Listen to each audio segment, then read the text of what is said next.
Kabupaten Jombang dikenal oleh masyarakat luas sebagai kota santri. Tak hanya itu, Jombang memiliki salah satu budaya yang sangat ikonik, yaitu tari remo Jombangan. Tari remo biasa dipersembahkan untuk menyambut tamu-tamu kenegaraan, keagamaan, dan juga daerah.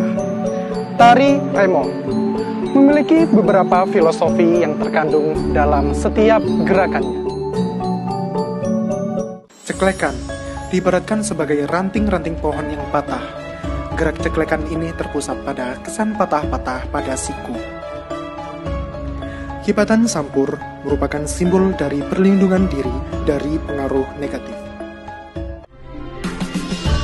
Saya Wildan Febriansyah, 20 tahun, finalis Duta Budaya Jawa Timur, Kabupaten Jombang.